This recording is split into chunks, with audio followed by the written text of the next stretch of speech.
everyone. I want to welcome you all on the behalf of Ludhiana College of Engineering and Technology.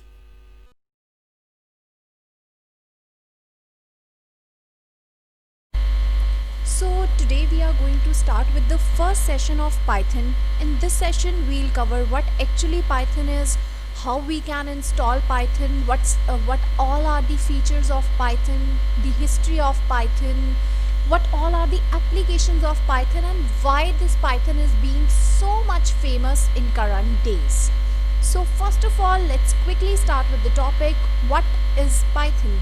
So if I'm talking about Python, it is a cross-platform programming language, which means that it can run on multiple platforms like Windows, Mac operating system, Linux, and have even been ported to the Java and .NET virtual machines.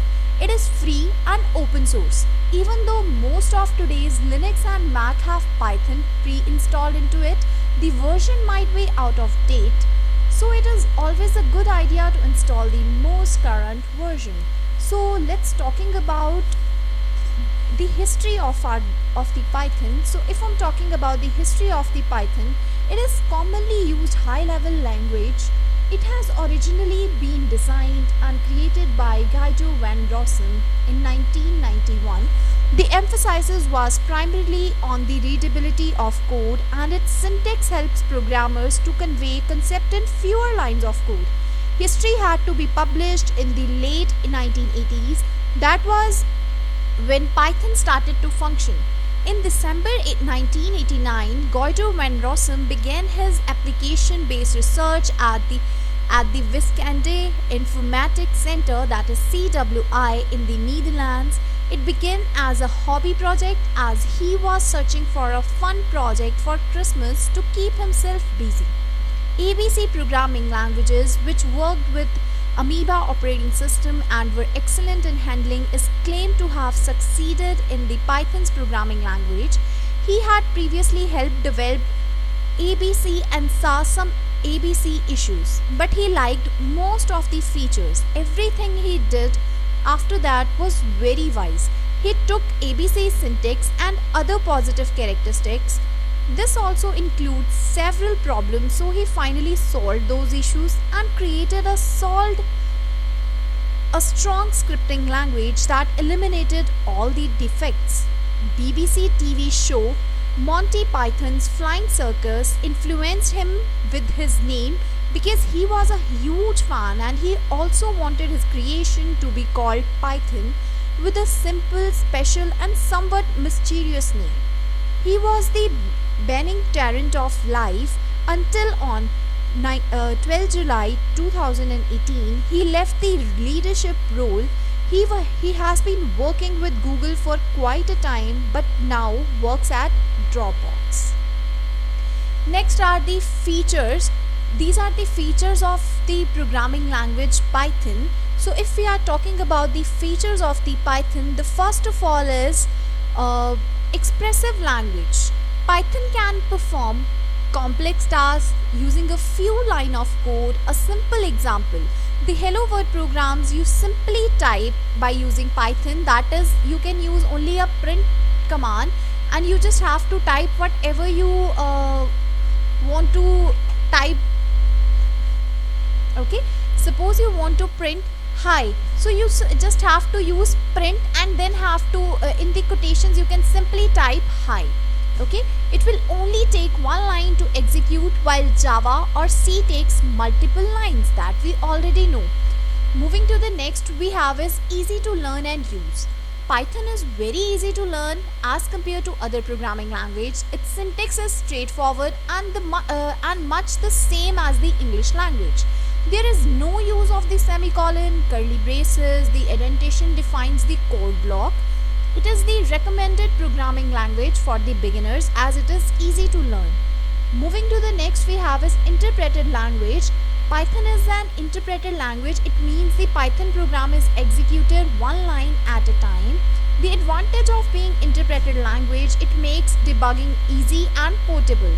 Python can run equally on different platforms such as Windows, Linux, Unix, Mac. etc. So we can say that Python is a portable language. It enables programmers to develop the software for several competing platforms by writing a program only once. Moving to the next, we have is free and open source. Python is freely available for everyone. It is freely available on its official website, which is www.python.org. It has large community across the world that is dedicatedly working towards making new Python modules and functions. Anyone can contribute to the Python community. The open source means anyone can download its source code without paying any penny. So moving to the next, it is object-oriented programming language. Means Python supports object-oriented language and concept of classes, objects. It supports inheritance, polymorphism, encapsulation, etc. The object-oriented procedure helped the programmers to write reusable code and develop application in less code. Next we have is the extensible.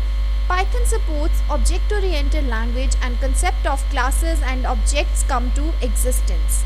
It implies, if I'm talking about extensible, it implies that other languages such as C, C++ can be used to compile the code, and thus it can be used further in our Python code. And convert the program into bytecode, and any platform can use that bytecode. Now moving to the next slide, we have is applications of Python. So if we are talking about the applications of Python, first of all we have is web applications. So we can use the Python to develop web application. It provides libraries to handle internet protocols such as HTML, XML, JSON, email processing, request beautiful SOAP, feed parser, etc. One of the web framework named as Django is used in the one of the famous application that we use, that is Instagram. It provides your Python provides so many useful frameworks as well, like Django, Flask and Bottle, Plon and Django CMS. So there are so many that are available in case of your Python. The next type of applications that we can develop using Python is the desktop GUI applications. So GUI stands for graphical user interface, which provides a smooth interaction to any application. Python provides a TK-GUI library to develop a user interface. Some popular GUI libraries are Tknitter or TK, WXWidgetM, KIVY, PyQt or PySite. Console-based application. Console-based application run from the command line or shell. These applications are computer programs which are used commands to execute. This kind of application was more popular in the old generation of computer. Python can develop this kind of application very effectively. It is famous for having REPL, which means read, eval, print loop. That makes it the most suitable language for the command line application. Python provides many free library or module which help to build the command line apps. The necessary I/O libraries are used to read and write. It helps to parse arguments and create console help text out of the box. There are also advanced libraries that can develop independent console apps too. Next we have is software development. Python is useful for the software development process. It works as a support language and can be used to build, control and management testing, etc. Next we have is scientific and numeric. This is the era of artificial intelligence, as we all know, where the machine can perform the task the same as the human. Python language is the most suitable language for artificial intelligence or machine learning. It consists of many scientific and mathematical libraries which makes easy to solve complex calculations.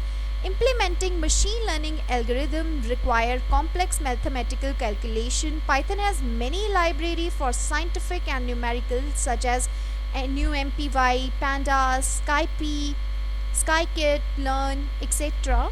If you have some basic knowledge of Python, you need to import libraries on the top of the code. Some of the frameworks of machine libraries are SciPy, Scikit-learn, NumPy, Pandas and Matplot library. Okay. Next we have is business application. So business application different from the standard application, e-commerce and ERP are the example of the business application. This kind of application requires extensively scalability and readability, and Python provides all these features. Next we have is audio or video based application. Python is flexible to perform multiple tasks and can be used to create multimedia applications. Some multimedia applications which are made by using Python are TimPlayer, CPlay, etc. The few multimedia libraries that are used in case of Python are GStreamer, Pyglet and Qt-Phonon. These are the three major libraries that we use for the audio and video. Now we'll have a quick look if we want to work with the Python, how we can install the Python onto our systems. So in order to run Python onto our systems, we have to download the Python. So for that, first of all, we have to open the any browser that you are currently using. Using this browser, you have to download the Python. First of all, you have to simply search python.org. This is the official website of Python, from where you can download the Python's version. Here you need to click to download Python. So there are the stable versions. Out of them, any of the version you can download. So let's say I want to download the first one. Then it will ask you for which operating system you want the same. Okay, might be you will get some sort of ads. Okay, so you can choose any of the versions. So let's say we are currently using this one. So when you will click onto it, an executable file will start downloading onto your systems. You have to remember one thing: when you are downloading the system, Python will only be compatible with your system if your Windows version is genuine. If the Windows version is not genuine, you will not be able to run Python on your systems. So first of all, you must have this is the basic condition to run Python, that you must have the genuine version of Windows. And don't worry if you don't have the genuine version of Windows. I have one more alternative by using which you can still develop the Python applications.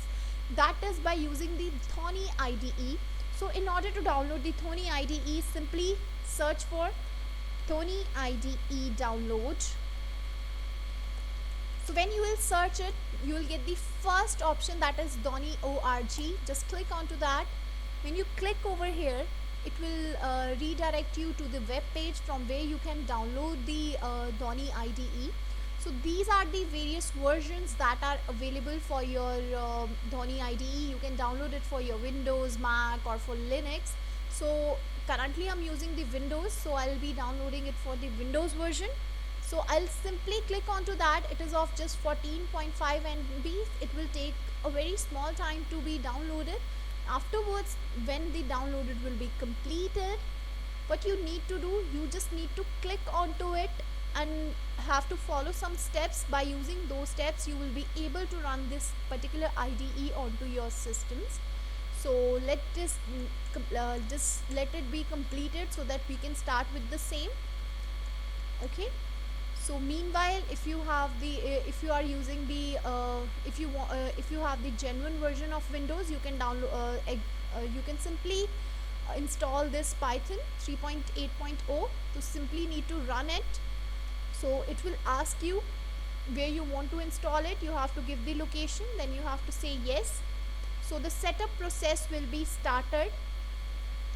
Okay, so currently I'm stopping it as the Windows as this particular Python's version is already installed onto my system. I can even show you that too. So yes, meanwhile this Thonny has been downloaded. I click onto it, then I'll click onto run, and then I have to choose next, then again accept it. If you want to create the desktop icon, you can tick it, otherwise you can untick it. Click onto next, then install. Now it will prepare all the installation steps and the installation will be start. After your installation is being completed, you can simply double click onto the same. When you double click onto this, your Thonny IDE will be open. So let's just wait for the same. So from here, file menu, you can open a new one. So this is the basic area where you can write down your script. In case of Python programming language, you write script instead of your particular program. Whatever the program you write, that is known as your script in case of your Python. If you write something over here, you have to save it with the extension .py. Let's just have a quick look. Let's say I just want to print something, that is, let's say I want to print hello. So I'll simply type hello, then I have to save this program with the name, any name. Let's say I'll give the name as Python first, then I have to give the extension that is .py. Then I'll simply save it, and after saving it, I can even execute the program. In order to execute the program, I have to click over here, or otherwise I can press F5. So you can see whatever is written in the particular print statement, that is being printed over here. So this is the basic first program in case of your Python, and this is the one of the method to write down the Python's program. We have one more way to write down the Python's program, so I'll show you that also. So for that, wherever your Python is being installed, you have to open that. My Python is installed over here. I'll run this application. So you can see this kind of console will be open. So the same thing I have written over there. Let's say I have written over there print. So I'll use the same command over here as well. Okay. So as I'll press enter, okay, so let's have a look. Yes, I have used double quotations, so which was wrong. So I'll simply remove one. I'll simply type hello world, then I close it, and as I'll press enter, you can see whatever I have written over here, that would be printed along with it.